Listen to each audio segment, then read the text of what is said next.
मोहम्मद आजम साहब बहुत देर से इंतजार कर रहे पहले हैं। जो झूठ बोलना था वो झूठ फैलाते रहे। हाँ महिमा जी जल्दी से, अभी 14 बागियों पर आ जाइए ना, आपके गठबंधन 10 तो आपकी पार्टी से हैं।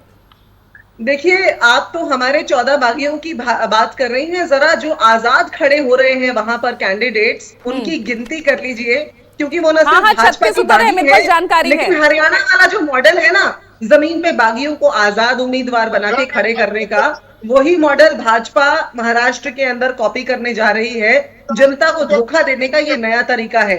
ये जो ना बटेंगे ना कटेंगे की जो बात करते हैं ना, और जो दोगली राजनीति करते हैं, उसे अंजाम देने का ये लगता तरीका है बागी भाजपा ना ने यहाँ निकाला मान रहे है। ना वहां मान रहे, इसलिए कोई इस पे बात करने को तैयार नहीं। मोहम्मद आजम साहब, आपकी स्थिति कुछ समझ में आई आपको? आज तो नामांकन का आखिरी दिन है, कितनी सीटें आपके खाते में आ रही है? बिल्कुल पूजा, इसमें कोई दो राय नहीं है कि समाजवादी पार्टी इंडिया ब्लॉक का हिस्सा है। आज नाम वापसी का अंतिम दिन है, इसलिए आज शाम तक बिल्कुल तय हो जाएगा कि अभी तक 2 सीटें ऐसी हैं जिसमें इंडिया ब्लॉक ने हमें कहा है कि आपके वहां उन्होंने प्रत्याशी नहीं दिए हैं, और 2-3 सीटें ऐसी हैं जहां हमारे प्रत्याशी और उनके प्रत्याशी हैं। लेकिन ये आज शाम तक बिल्कुल तय हो जाएगा। हमें उम्मीद है कि कोई फ्रेंडली फाइट नहीं होगी। जो इंडिया ब्लॉक का मूल मंत्र है कि जो भाजपा नफरत और सांप्रदायिकता की राजनीति करती है, उसको तोड़ा जा सके। मूल मंत्र को तो धक्का वहीं लग जाता है ना मोहम्मद आजम साहब, जब यूपी में आप साथ नहीं होते और यहाँ महाराष्ट्र में आपको सीटें देने को कांग्रेस तैयार नहीं होती। बिल्कुल कांग्रेस पार्टी ने बार बार कहा है कि हमने 9 सीटों पे अनकंडीशनल समर्थन दिया है यूपी में। ये कांग्रेस पार्टी के टॉप टू बॉटम कह रहे हैं, ऐसा नहीं कि किसी एक नेता ने कहा हो कि ये कांग्रेस पार्टी का ओपिनियन नहीं है। कांग्रेस पार्टी जानती है कि जो पीडीए की लड़ाई है, महाराष्ट्र में बिल्कुल बात बन गई है। ऐसी कोई बात नहीं, हमने 5 सीटें ही मांगी थी, 2 उन्होंने हमें दे दी है।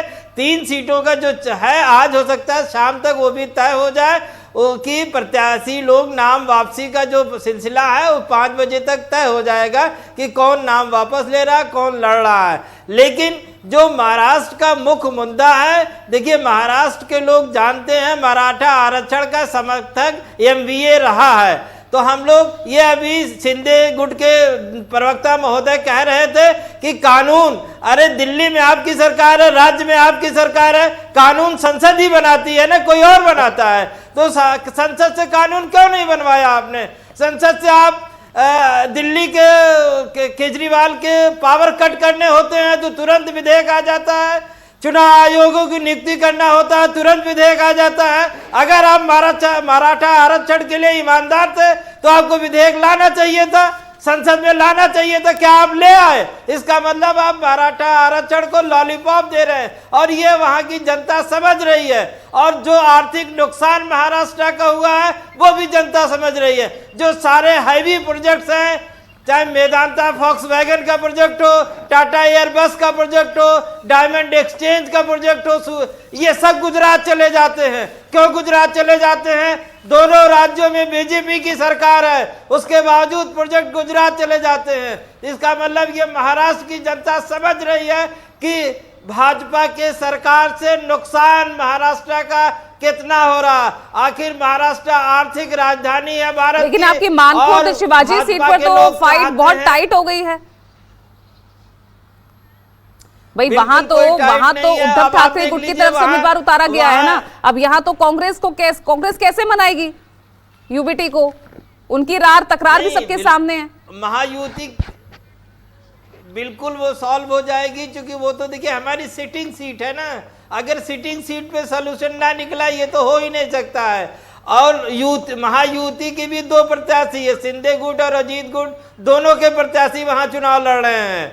तो ऐसा नहीं है, वो सोल्यूशन हो जाएगा और मुद्दों पे चुनाव होगा, इनके बहकावे पे चुनाव होगा नहीं होगा। जैसे ये कटेंगे बटेंगे बार बार कह रहे हैं, आखिर प्रधानमंत्री ने भी सूरत में कहा ना एकता दिवस पे कि ये हमारा नारा गलत इस्तेमाल किया जा रहा है। ये कुछ उसी तरह से जैसे इनके नेताओं ने कहा कि संविधान हम खत्म कर देंगे, बाद में प्रधानमंत्री दुहाई देते रहे कि संविधान नहीं खत्म होगा, उसी तरह से अब ये चूंकि जानते हैं बटेंगे और कटेंगे, बैकफायर कर गया है।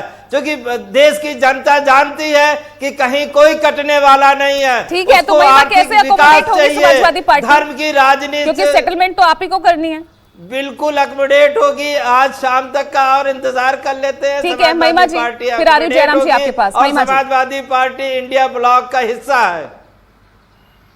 देखिए, इंडिया गठबंधन में अकोमोडेट करने की बात नहीं है। ये जैसा मैंने कहा, लोकतंत्र पर आधारित गठबंधन है और इसीलिए जहां जिसकी जो पैठ है उसके हिसाब से सीटों का चयन और सीटों की नियुक्ति की जा रही है उस हिसाब से।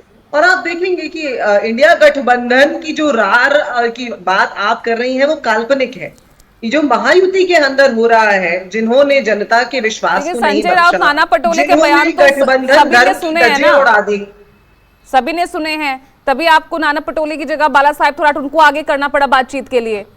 देखिए, ऐसा है पूजा कि ये आंतरिक नीतियां होती हैं हर पार्टी के अंदर, हर गठबंधन के अंदर।